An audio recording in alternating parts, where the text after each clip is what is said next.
Sainters, Sainters. Welcome to the Saints TV YouTube channel. Welcome to the official Round 1 preview. St Kilda versus Collingwood, 7:50 p.m, Marvel Stadium, big crowd expected, primetime footy, the start of the year. There's just so many exciting things. There's so many things to look forward to in this matchup. And it's happening. 2 sleeps and we're there. You know, it's been a long off-season. It's been a very busy off-season for the club, for Saints TV. I'm sure a lot of fans out there have had a big off-season waiting for the moment where they can go and watch their boys run out and cheer with fellow Sainters that they've never met before, but have moments during games where we kick goals, we hit the front, we win, and you're high-fiving the bloke next to you, and it's all feeling good again. So I can't wait for it. You can just smell it. You can smell the beer, the food. You can just hear the crowd, and it's looking like a sellout. So Sainters, if you haven't got a ticket yet, get one. We want to outnumber the Magpie Army and create a fortress at Marvel Stadium for 2022. So this game's an interesting one. It's probably the biggest, and Joycey said this pretty well last night on the podcast, which is out now.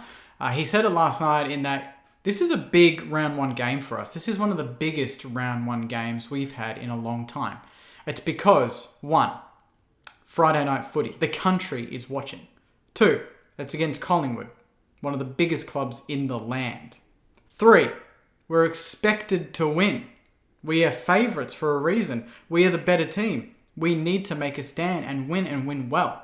And 4, the club under pressure. After last season's performances, missing finals after a great 2020, Rats under a bit of heat.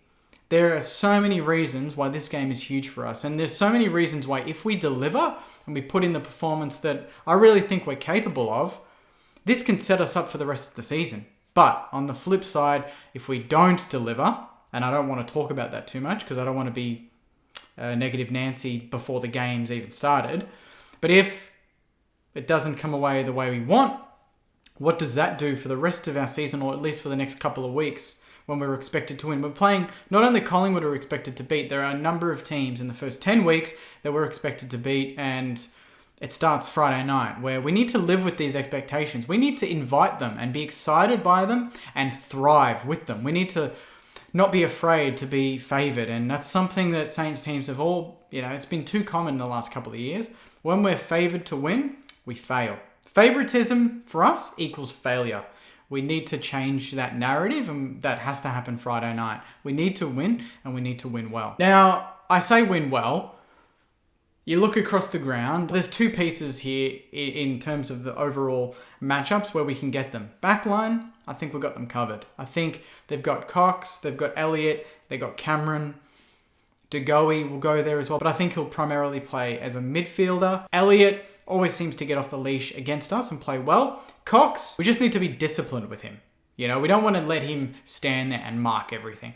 Dukes, I think, can do a really good job on him, and I think Wilkie also has played on him and done well. He just knows how to use his body, good closing speed, and we all know Cox is not known for any type of speed. He's known for just putting the Dukes up, taking the mark, and that's it. It's just his reach. So we just need someone like Dukes just to play very close on him, body to body, and I think that would pretty much win that matchup for us. Forward line, we've got Kingy, we've got Membry, we've got Marshall, we've got Higgins, we've got Butler. Gresham's going to roam there. Jack Hayes potentially will debut for the club and play down there as well as pinch hit in the ruck. Mason Wood, winger, but can kick goals.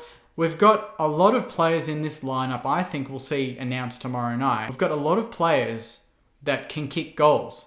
I don't think we need to rely too heavily on Kingy to kick a bag to win this game.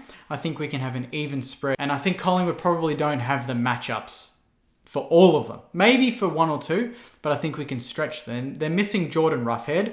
That's a big out for them because that helps balance out, whether Darcy Moore takes King or Membry. Obviously, Darcy Moore, I think, is going to take King. He's at the same height, 200 centimetres plus. Very mobile, good off the mark, and he can hurt you. So he's going to make Kingy a bit more accountable than some of the other defenders out there where King can kind of run and jump and do his thing, and he doesn't worry about what the defender's doing. But with Moore, He's one of those defenders where we don't want him to have too much of the ball because he's a phenomenal kick. He could set them up half back, and he can also negate our biggest asset, which is King. So we need to pay him respect, but at the same time, it'd be great to have the other forwards kind of allow King to isolate more, because I think Moore loves it when it's crowded. He can be that third man up, second man up, and punch the ball, kill the ball that way. But if he's one-on-one, I think that's where we can worry them, and I don't think he'll like having to play one-on-one against someone like Max King. Midfield is probably the key area where Collingwood think they can beat us, and from what I've read on Big Footy, that's the main area on the field that their supporters think they can get us. And that's obvious. We're missing Paddy Ryder. Paddy Ryder, he might not get up. We've got Rowe, and potentially someone like Tom Campbell could play, and Jack Hayes, and they can help Rowe in the ruck with Grundy. But they've got Pendlebury, they've got Sidebottom, they've got Taylor Adams. Obviously, Nick Dacos has announced he's going to debut, the number 4 pick. To me, probably the potential rising star of 2022. He's that good. They've got a lot of players, as well as DeGoey, that will rotate through there, and it bats pretty deep. That's where they can get us, because we're missing Jones, we're missing Hunter Clark, we're missing Billings, we're going to potentially be missing Paddy Ryder, Dan Hanbury. We're missing a chunk of that midfield, and we're going to probably have to rely heavily on Steely at every bounce, Crouchy at every bounce, and maybe a rotation of Gresh and Seb, and maybe one or two more, but not too many. And that's really where they want to get us. If we don't stop their midfield, that gives them confidence. That gives them the supply into the forward line. And I don't rate their forward line, but at any time a midfield wins a battle and gets domination over their opponents, despite how shit or how great the forward line is, you're at least getting shots. You're getting it in there. And the more times they get it in there, statistically, the more times they are to score, therefore win. It starts at the coalface. And I know that, I think as a cliche, Fox Footy, all the experts say it starts in the middle. It starts in the middle. It's true. It starts in the middle. Rowe needs to dominate Grundy. He needs to, or at least break even. And then whatever Jack Hayes or Tom Campbell does just needs to be serviceable for 5-10 minutes a quarter.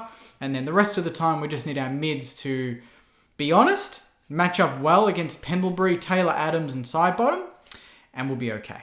That's what I think. I think if we can just break even, or if we win the midfield, the game is done. If we break even in the midfield, I think the game is done as well. If we lose the midfield, that turns it almost into a 50-50 game, because we know that the back line at times can be quite iffy, and it's only iffy when we're just getting, bombing the ball out and it's just going back in. I don't want to see any of that. I don't want to see hack balls. I don't want to see us looking like deers in headlights. I want us to be a really calm, calculated team, confident in what we've got, and utilize that. Not worry too much about Collingwood, because I think at times our biggest issue is that when we're on a run and we're playing teams, we're playing on instinct, we're playing well, but then they kick one goal and we start worrying about, how do we stop them? How do we stop this bloke? How do we stop Pendlebury? How do we stop Mason Cox? And then we forget how to go the other way and attack and play our game and give the opposition things to worry about. But Friday night, I really think this is a big opportunity for us to go out there and give Collingwood a lot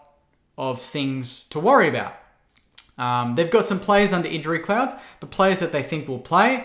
Obviously, Taylor Adams is going to be playing. They've got Jeremy Howe, who's going to be back from a groin injury, and Brody Myercheck, who I haven't mentioned, but he's also a handy player in the forward line that will support Elliott.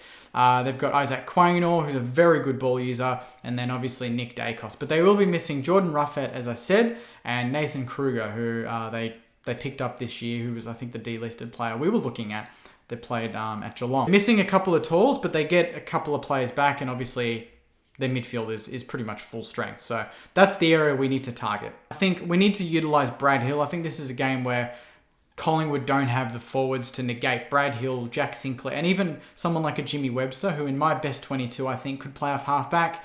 And that allows Brad Hill to push up onto the wing, and we can have those players kicking into the 50. I think we just need to use the ball well. We need to tackle well, and we just need to be disciplined in the backline. And I think, honestly, the rest will take care of itself.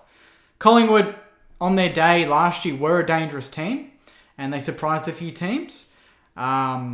But we're expected to win this game. So I really don't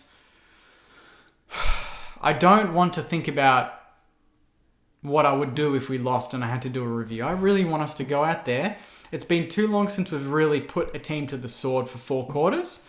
And I think to set the tone for the year, there's no better opportunity than doing it on a Friday night in round 1 against the Pies. So this is a massive opportunity for the club, and one that I really hope that we grab and really run with for the 4 quarters on Friday night. The other exciting news for Friday night, on top of just the game happening in general, is the new boys who could play. Now, Nasiah Wanganeen-Malira could play, Mitch Owens could play, Jack Bytel could play. I think Ryan Burns will definitely play. You got Windhager, who's probably not ready for it, but someone like an Owens, I would not be surprised to see him run out there for the first time in Saints colours. Nasiah, the same with him. And then Tom Campbell to pinch hit in the ruck. Jack Hayes could make his debut for the club, which is looking very likely, judging by how much they're pumping him up in the social media for the club. So there's a lot on top of just the game itself to look forward to see Gresh come back and play his first official game in basically a year. He injured himself in round 2 against Essendon last year. This time, it's a big opportunity for him to have a big season. And if we're going to do anything this season, we need to see someone like Gresh have a massive year. And I don't want to see Jack Steele having huge numbers and everyone else kind of trying to catch up to him. I want to see 4 or 5 players really look at Jack Steele and go, well, we're going to support you and we're going to match you in the midfield. We need Crouchy to have a huge year. We need whoever supports Crouchy and Steele in the midfield. Gresh, Hunter Clark when he's back. Burns, I'd love to see him go through there. There's a lot of new elements to the side just from last season that I'm really looking forward to. So I'd love to know from your end, what are you most looking forward to for Friday night? Apart from just going to the footy, is there a player, new tactics? What is it for Friday night that you're most excited about? All right, well, I think that's it, Sainers. I think we're good to go. That's my thoughts on round 1. I'd love to hear your thoughts. So give me your tip. How is your gut feeling? Does your gut feel right now tell you boys are going to get the job done? Or does it tell you this ain't going to be easy? Classic Saints, this is going to be a tough one. Pies are going to come out. They've got a point to prove. All the predictions are telling them that they're not going to be a good team. They're going to be bottom 2. They want to come out and make a statement and put St Kilda to the sword. But at the same time, I think for us, you look at all the ladder predictors. I've looked at about 10 today. All of them, we're not higher than 11th. We're 12th, 13th, 14th, sometimes even lower than that. So these experts do not rate us one bit. I want to change that. I want people to start taking note of us. And we've got to start it with Friday night. Get a big performance, a big 10-goal win. That would be beautiful. I had a dream the other night that Kingy had 6 to halftime, 6 straight. And we were 64-15 up, 49 points up at halftime, with King having kicked 6 of the 64 overall points. So that would be unbelievable if that happens. But obviously, a win's a win. 10 points, 20 points, 1 point, who cares? We just want our boys to get the win. So I'll leave it there, guys. Thank you for watching. Hopefully you enjoyed the video. If you did, please like it. Leave a comment of your thoughts. And if you're watching this and you're new to the channel or you're not new to the channel and you haven't subscribed, please hit the subscribe button and join the 3,000 strong Saners that have joined the channel over the last couple of years. Quick plug as well, the podcast dropped last night. So the first episode of the Saints TV podcast was released last night. So get that on Apple Podcasts, Spotify. It's also on the Footy Live app if you've got that, and all other streaming platforms. So you'll find it there to listen to get you revved up for Friday night footy. So I'll leave it there, guys. Enjoy the rest of your week, and I'll see you after the game on Friday night to hopefully talk about a big win. But until then, guys, enjoy the rest of your week and go you mighty Saners. See you guys. The Brett Ratton and the St Kilda Football Club. Are we going to make top 8? Yeah! That is pretty good. Not as good as the win, but it's pretty good. Don't ask me. I hate these questions.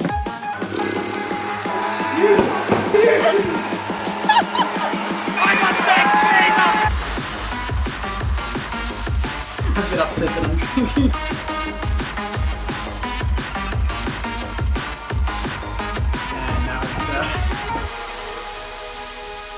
Well, we've got a big budget here at Saints TV. There's over 1,000 of you right now. That's why we love the St Kilda Footy Club. We had the ascendancy for most of the game. You know, I thought that we were the better team. When was the last time you felt this good about a win?